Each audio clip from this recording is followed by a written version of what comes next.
Le rap est aujourd'hui la musique la plus écoutée en France. Entre SCH, Orelsan, Vald, Jul et bien d'autres, il y en a absolument pour tous les goûts. Cependant, le rap a longtemps été un genre inconnu de certains. D'abord mal aimé puis acclamé, le rap a subi plusieurs grands changements jusqu'à arriver à une réelle explosion dans le début des années 2000. C'est dans ce contexte qu'est né Section d'Assaut.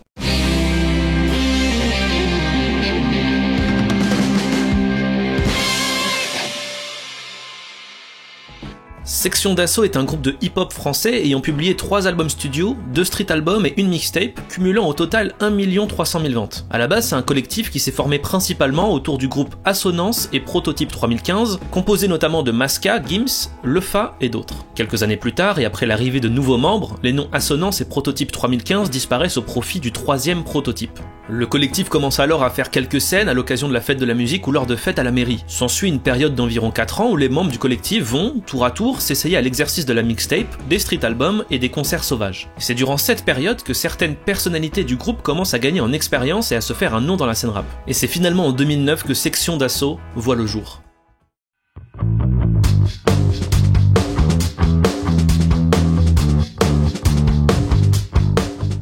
L'écrasement de tête, le premier street album de Section d'Assaut, si on ne tient pas compte de la discographie du 3e prototype, le groupe interne à Section d'Assaut, connaît un succès important et accroît réellement la notoriété du groupe auprès du grand public. L'album a été vendu à plus de 45 000 exemplaires et permet au groupe d'entamer sa première tournée dans toute la France. Cependant, c'est bel et bien 1 an plus tard que Section d'Assaut explose. Leur premier album, L'école des points vitaux, sorti le 29 mars 2010, a été vendu à 20 000 exemplaires en une semaine et 400 000 au total. Le succès est énorme. L'album renvoie à la société française ses vérités au visage. Racisme, drogue, chômage, alcoolisme, tout y passe. En effet, pour eux, c'est bien à cet endroit que les réalités sociales se percutent pour la première fois et que l'on prend connaissance des conditions de vie de chacun. Pour certains membres, l'école représente alors un endroit où tous leurs problèmes sont apparus, comme si c'était dès cet endroit que la société déraillait. C'est aussi dans cet album, L'école des points vitaux, que Maître Gims et Black M commencent à sortir du lot. Le premier en tant que véritable pilier de l'album, chantant et s'occupant de la plupart des refrains, le deuxième en électron libre. Le succès peut d'ailleurs s'expliquer en partie par l'effort de Section d'incorporer le chant au rap, la mélodie au texte, chose relativement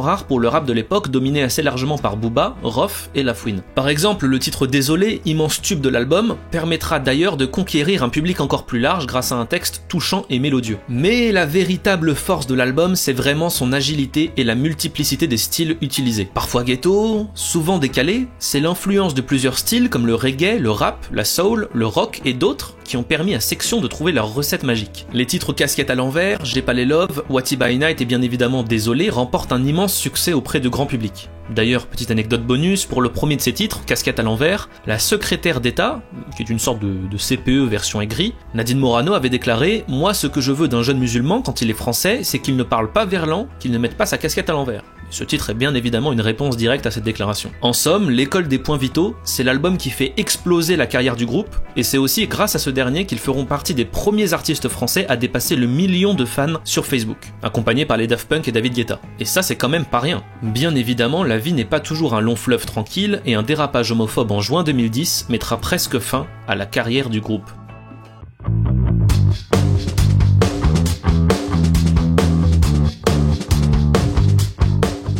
En juin 2010, lors d'un entretien officiel dans le magazine International Hip Hop, Lefa balance « Pendant un temps, on a beaucoup attaqué les homosexuels parce qu'on est homophobe à 100% et qu'on l'assume.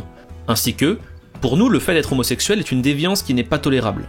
Et que l'homosexualité est loin de nos pratiques, on ne la comprend pas, on vient d'un milieu où il n'y en a pas. Bonne ambiance. » Évidemment, grosse tollée, des concerts sont annulés, des appels au boycott sont lancés et l'association SOS Homophobie demande à ce que Section d'Assaut ne participe pas aux MTV Music Awards.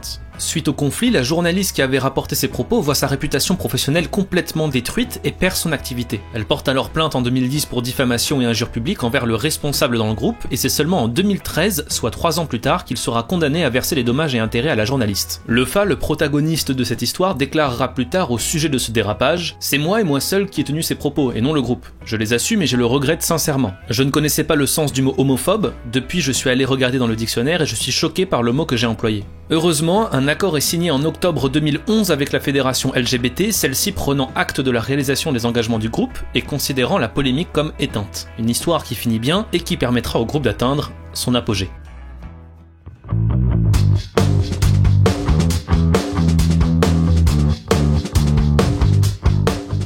Suite au succès incroyable du premier album de Section d'Assaut, le groupe repart directement en studio pour écrire la suite de son histoire. Le 18 novembre 2011 sort un freestyle intitulé Welcome to the Wa, annonçant que le nouvel album est prêt et sortira bientôt. Et c'est en mars 2012, soit 2 ans après leur premier album, que sort l'apogée. Le premier jour, c'est 10 000 exemplaires vendus. La première semaine, c'est le disque d'or qui tombe. Pour donner une idée, Section d'Assaut réalise ainsi l'exploit de déloger Adele et son album 21 en tête des albums les plus vendus depuis plus de 20 semaines. Une semaine plus tard, c'est le disque de platine, et aujourd'hui, l'apogée est certifié disque de diamant avec plus de 530 000 exemplaires vendus. De manière surprenante, cet album prend le contre-pied total de son prédécesseur. Avec l'école des points vitaux, Section se focalise sur la rythmique, les performances lyriques et le flow unique de ses différents membres. L'apogée, c'est un album émouvant, avec des titres doux et entraînant. Grâce à ce deuxième album, Section d'Assaut remporte 2 Energy Music Awards et le titre Avant qu'elle parte est nommé chanson francophone de l'année. En atteignant son apogée, certains membres du groupe envisagent une carrière solo.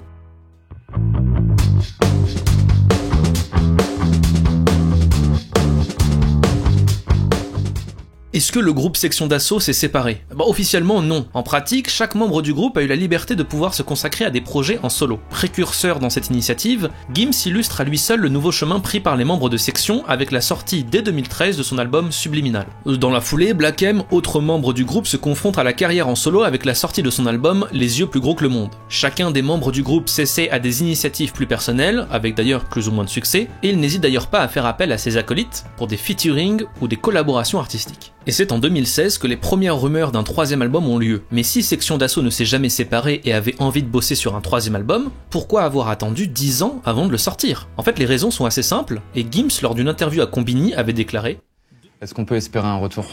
J'espère moi-même un retour. Le groupe espère un retour, mais ça dépend plus du groupe. Ça dépend de l'ancien producteur Dawala qui attaque tout le monde en justice, qui met des bâtons dans les roues. Les fans et les gens qui voudraient revoir ce groupe voir le jour pour ressortir un projet, il faut qu'ils envoient des mails à Dawala, des messages en DM. Je vous invite tous les supporters, tous les fans de Section à envoyer des messages à Dawala parce que c'est le seul qui est contre ce projet. Parce que pour lui, il trouve pas son intérêt financièrement. J'ai toujours évité un peu ce sujet-là, mais aujourd'hui, j'en parle parce qu'il n'y a plus de solution. C'est lui qu'il faut aller voir. Nous, j'étais avec Masca tout à l'heure, JR il est là, Masca est là, j'étais avec Barakadama, on est tous bloqués. De son côté, le producteur joue les businessmen à fond et déclare sur ses stories Instagram ne rien bloquer et attendre juste que ses artistes complètent leur partie du contrat. Après quelques échanges saignants avec Black M sur les réseaux sociaux, l'affaire se calme et quelques semaines plus tard, le retour des rois est annoncé.